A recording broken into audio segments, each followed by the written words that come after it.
Dr. Michael Boyd was named president earlier this year after joining KCC's staff in 2014 as vice president for instructional and student success, the college's chief academic officer.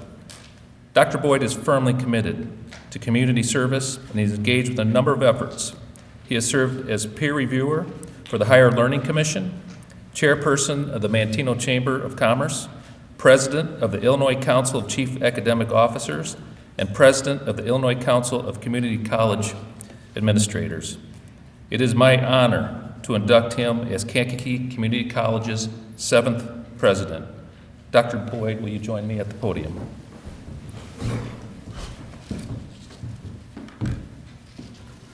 Jeez. Dr. Boyd, the President's Medallion conferred upon you today is a symbol of the mission, vision, and values of Kankakee Community College.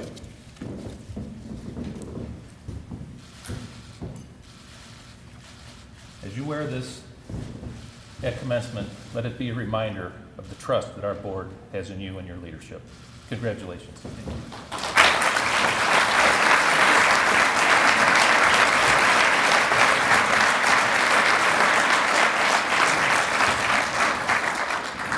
Well, thank you so much. Thank everyone for being here. And thank you for those wonderful words. My family's sitting right down here in the front, and they're trying to figure out who you were talking about. But I do appreciate it. And most of all, I want to thank our Board of Trustees for the service to this community, to the students of Kankakee Community College, for placing your confidence in me and my wife, Maureen, to lead this college into our new beginnings. I know that you were recognized individually earlier, but because of this deep level of commitment that you've made, I want to recognize your service once again. Please.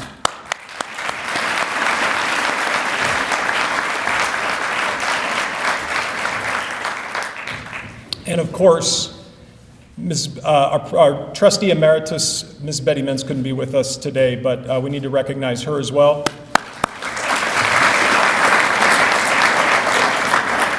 And Mr. Van Voorst, trustee emeritus, what an honor it is for you to be here with us today as well.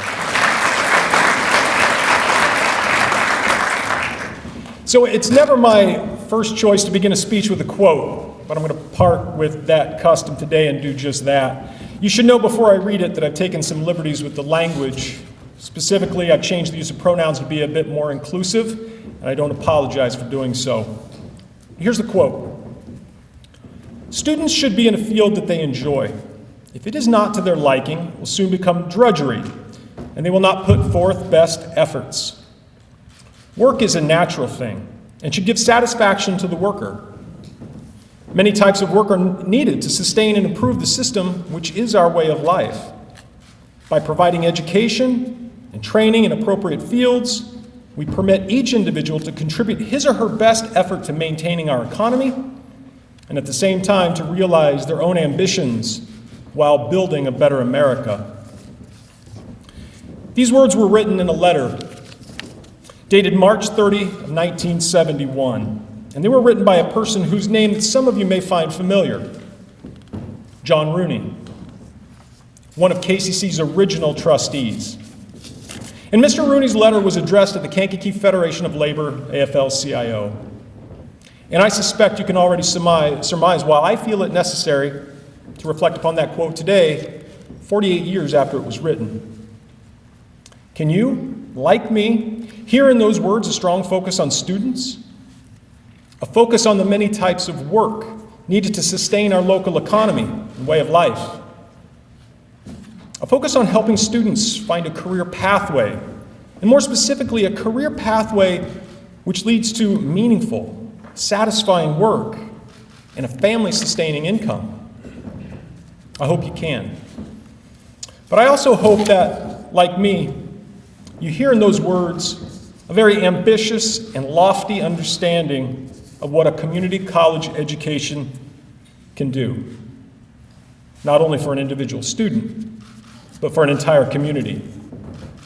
Rooney made an audacious claim that KCC makes it possible for students not only to realize their own ambitions, but to build a better America. And as ambitious and audacious as that may seem, I hear the same sentiment, even today at KCC, when we talk about our mission statement, enhancing quality of life through learning. John Rooney's vision, written so eloquently in that letter to our friends at the Federation of Labor, has stuck with us all these years. John Rooney was a member of the very first elected Board of Trustees of what was then called Kankakee Area Junior College. It was Mr. Rooney, Kenneth Seebach, Mary Frazier, Kenneth Weiser, James Geist, and Merlin Carlock, all led by our first board chairperson, Ralph Francis, a person whose friends and colleagues referred to as Mr. Junior College. These 7 leaders and many others had spent the previous 5 to 6 years working diligently to obtain community support for the establishment of a community college in this region. Their efforts were successful, and the first election, a special election, on December 3rd, 1966, garnered 50 candidates for the 7 seats. After canvassing the returns on that election just a few days later, on December 5th, Rule Hall, superintendent of schools of Kankakee County, declared the Kankakee Area Junior College District Number 520, Kankakee, Grundy, Will, Livingston, Ford, and Iroquois counties duly organized and established. And the efforts to develop community support and consensus for a community college weren't strenuous enough. The work of this group of 7 community leaders and others would undertake in the coming years was far more arduous. Here at the college, we preserved so much of our history. Some of this history is written into our Board of Trustees meeting minutes. Much is written into our annual academic catalogs and formal letters like the one that John Rooney penned to the Federation of Labor. But some of the most insightful and interesting stories come from a series of oral histories recorded by professors like Carl Haas and Dr. Jim Paul and their students. Some of them relate colorful memories, like Mary Frazier's account of the chartered airplane trip that she and others took on a windy day to Bloomington to survey the prototypes of the Becker buildings that would later become our West Campus. Buildings which, by the way, as you know, are still there and fully in use. Mary recalls the bravado that her colleagues like Ralph and John and Merlin expressed about flying in dangerously windy conditions and their stubborn refusal to reschedule the trip. And she also reminds us how different their demeanor was when they were up in the air, wondering if they'd ever land safely.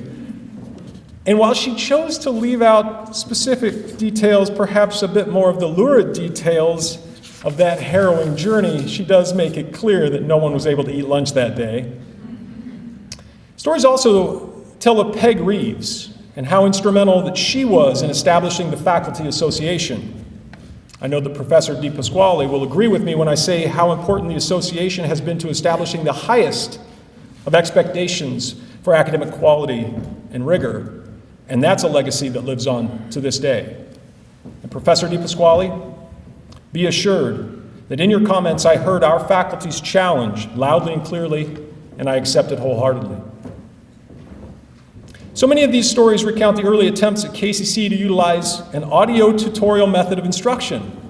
And indeed, so many of our own alumni, many of you in the room here today, have shared those stories with me in recent years about this early and brave attempt to be innovative and creative in our approach to teaching and learning, and that's part of our history.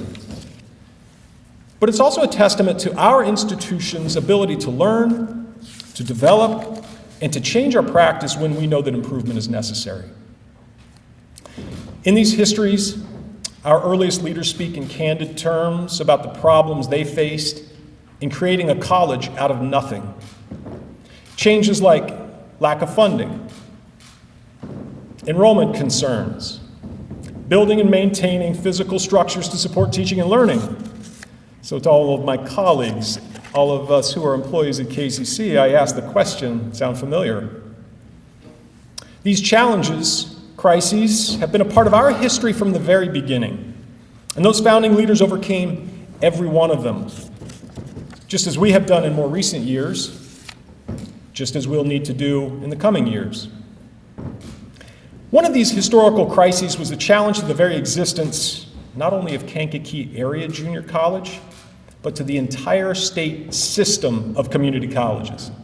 It was a direct challenge to the constitutionality of the Junior College Act of 1965. And because I have you all in the room, I can't help but stop for a minute and share a few of these details because I think it will help us to remember how visionary, how forward-thinking, how bold this college's early leaders were. The story actually begins in a small town in western Illinois called Roseville, where a community college called Carl Sandburg was also in its early stages of planning and development. In Roseville, a group called the Warren County Objectors organized with the sole intent of disconnecting a substantial area of the region from the community college district, and they promptly filed suit against Carl Sandburg College. Word of this challenge spread throughout the state, and it must have been here at KCC where visionary leaders realized what was truly at stake. At stake in what appeared to be a minor conflict in a distant rural county. Ralph Francis and the other board members, supported and advised by Don Ziglis, the board's legal counsel, leaped into action and pursued a quo warranto suit. Now, if I'm truly honest with you, it's at this point in my research and the story that I stopped and I had to beg my very good friends, Dr. Chris Condon, who's here, and Justice Thomas Kilbride, who couldn't be with us here today, what was a quo warranto suit? And I'm not sure I'm entirely confident explaining it here today, so if you need the complete lesson, I'll beg you to find Dr. Condon when we're done here. But we'll leave it at this. KCC's leadership they volunteered to pursue this case because they knew how important it really was. Our early leaders here at KCC knew that at the core of the conflict between the Warren County Objectors and Carl Sandburg College was the very constitutionality of the Illinois Junior College Act. If the objectors' suit was successful, it would lead to the dissolution of all the community colleges which were emerging in Illinois. And these efforts, thanks to brave and visionary Board of Trustees and excellent legal counsel, were successful. On July 3rd, 1968, the Supreme Court of Illinois filed People v. Francis. That's Ralph Francis, KCC's very first board chair, by the way, and affirmed the judgment of the Circuit Court of Kankakee County. The Junior College Act was constitutional. Don Ziglis, Ralph Francis, those other board members had successfully preempted and thwarted the efforts of the Warren County Objectors on behalf of the entire state. All 39 colleges, all 39 districts, all 48 community colleges. I don't think it's an exaggeration to say that KCC saved community colleges in Illinois. And this may be a good time to thank my colleagues, some of the other presidents from those colleges. Can you all be recognized one more time, please?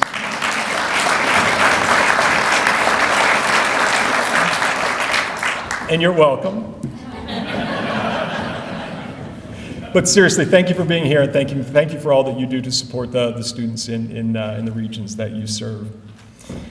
Kankakee Community College's history is a rich one indeed, and we should be proud of it. We should be even more proud of how so many leaders have responded to the vision of those first 7 people. First, by fighting fiercely to defend that vision, and later by supporting, sustaining, improving the college each and every year. I can't list all of them today, but think of our trustees emeriti, Betty Mentz and Hugh Van Voorst, establishing a legacy which is now stewarded by Chairperson Pat Martin, Vice Chair Brad Hovey, Secretary Todd Whitholm, trustees Jerry Hoekstra, Kathy Boykin, Bill Orr, Richard Fry. But our history, the many stories that make up our history, are about more than 7 presidents or 7 trustees. Our history emerges from the amazing work done each and every day by the many faculty and staff whose interactions with thousands upon thousands of students is how we truly accomplish our mission of enhancing quality of life through learning. It's our faculty and staff.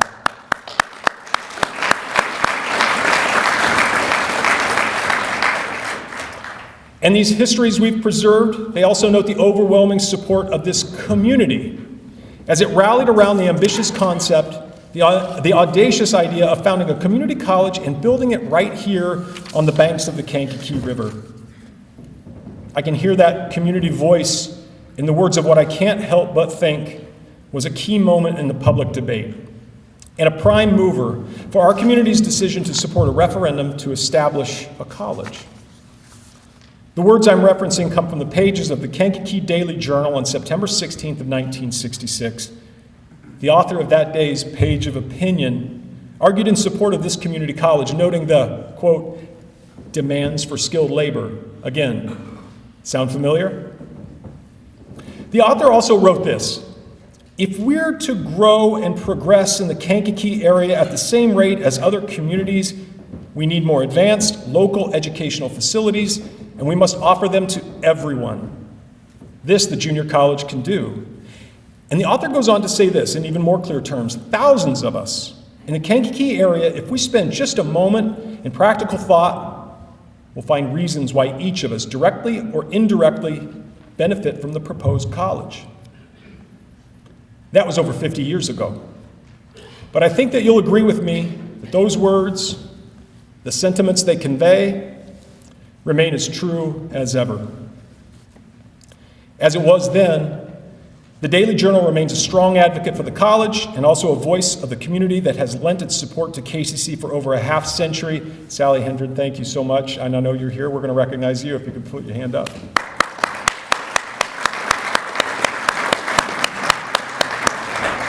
Thank you for your support. And today, as we reflect upon the realized visions our founders created a half century ago, portions of this institution, which they built from nothing, are beginning to crumble back into this beautiful plot of earth on what is surely one of America's grandest waterways.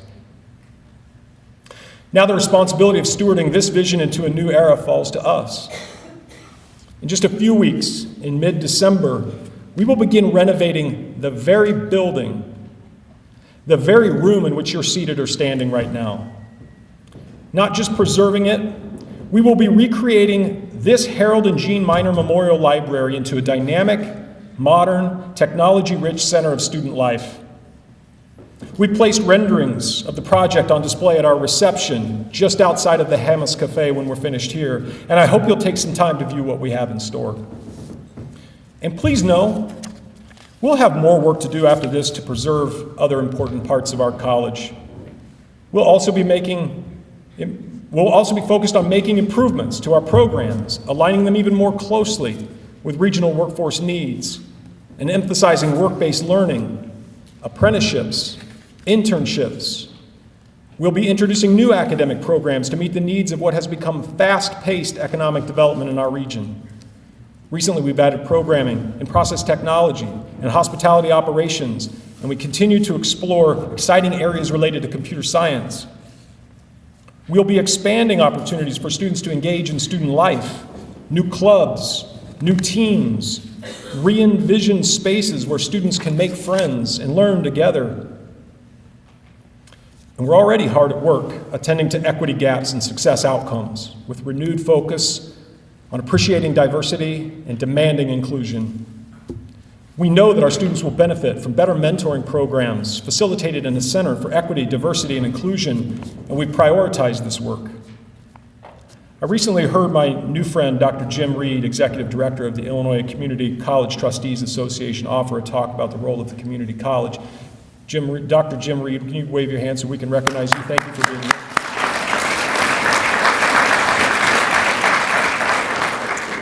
In his talk, Dr. Reed offered a powerful insight.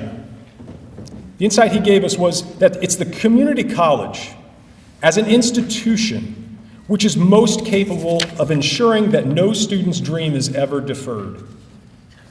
Dr. Reed, not only do we read the same poetry, but we share the same understanding of the power of a community college. Every one of us here at KCC knows the responsibility that we have, not just to enable success in career pathways, but to do so in a way that is fair and in a way that is just. These will be our challenges, and they're significant challenges. So I ask you, our community, now, at this time of our new beginning, to always be a champion for your community college, to sustain a dream that was shared with us over 50 years ago, We've experienced strong, functional leadership in our recent past, and this has resulted in significant momentum for us here at Kankakee Community College, and now we must build on this success, confront our challenges, execute plans decisively if we're to achieve even higher levels of excellence and innovation. It's my honor to serve as KCC's 7th president. Thank you, trustees, for showing confidence in me to lead an organization which means so much to the community that it serves. And please know that my focus, every bit of my professional attention, will be aimed at enabling student success by supporting the faculty, staff, and administrators of Kankakee Community College. These are the people who are doing the most important work, the hard work, to ensure that this college achieves those ambitious goals, which are the foundation of a rich college history. And I ask you, the community that we serve, to lend your support to us. As we continue to do the hard work that helps our students transfer into baccalaureate programs at other colleges and universities, or discover career pathways right here, and earn KCC degrees and certificates, credentials that lead to family-sustaining careers, we can't do this work without the support of a community like you. And it's now time for us as a community and a college to dream into reality KCC's future story. And every day, we start writing a new chapter. We need your words, your ideas, your support, your encouragement, and your advocacy to ensure that this vision thrives and always reflects mightily in this Kankakee River. Thank you.